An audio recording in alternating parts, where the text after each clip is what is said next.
Eh bien, bonjour à toutes et à tous. On se retrouve dans cette nouvelle vidéo sur la chaîne IMO avec David. Cette vidéo aura pour objectif de calculer sa capacité d'emprunt dans l'objectif d'effectuer votre premier investissement rentable.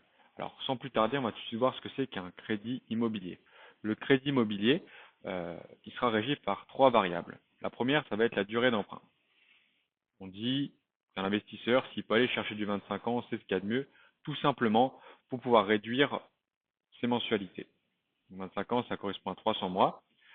Ensuite, il va obtenir un certain taux. Donc ce taux, on en a deux. Il est plutôt variable ou alors fixe.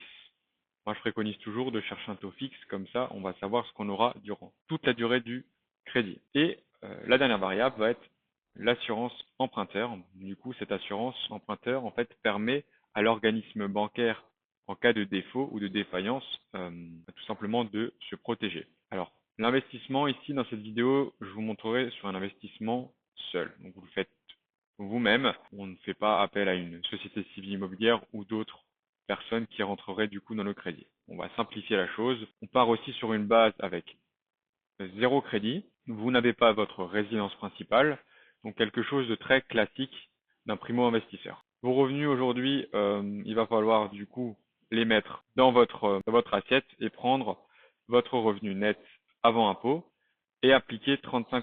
Donc ces 35% correspondent au taux d'endettement maximum autorisé par l'organisme bancaire.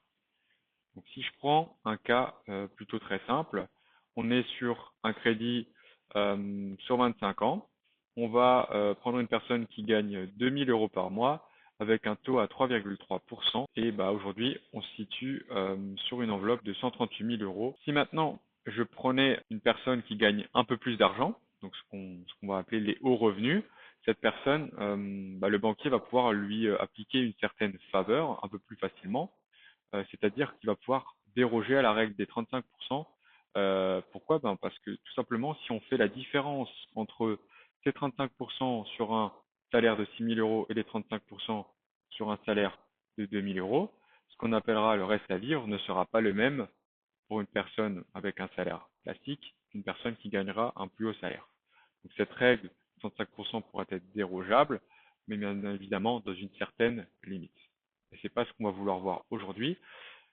Comment est-ce que j'ai pu calculer 738 000 euros? On va le voir tout de suite. Rendez-vous sur le site Meilleur Taux. Vous allez aller dans l'onglet Crédit immobilier. Vous cliquez sur Capacité d'emprunt. Donc, ce qu'on va mettre ici, c'est les informations que j'ai reportées avant. Votre salaire qui est de 2 000 euros net par mois. Votre âge, on va dire qu'on a 35 ans. Revenu locatif, vous n'en avez pas. Vos autres revenus, vous n'en avez pas. Vous sélectionnez aucune charge. Vous souhaitez générer du coup ce calculateur. On va aller chercher du 25 ans. Pour un taux, on avait dit à peu près à 3% environ. 3,3 plutôt. On serait aux alentours des 139 000 euros. Moi, je mets toujours une assurance emprunteur à 0, à peu près 0,19, 0,20%, hein, c'est la moyenne. On va faire toujours être un peu plus pessimiste, donc on va se retrouver sur 138 000 euros comme on avait vu auparavant. Donc voilà, c'est quelque chose de très simple que vous allez pouvoir calculer et c'est la première étape de votre investissement immobilier. On se retrouve pour une prochaine vidéo. Si vous avez aimé la vidéo, mettez un pouce bleu, un commentaire si vous avez des questions. À très vite. Salut tout le monde.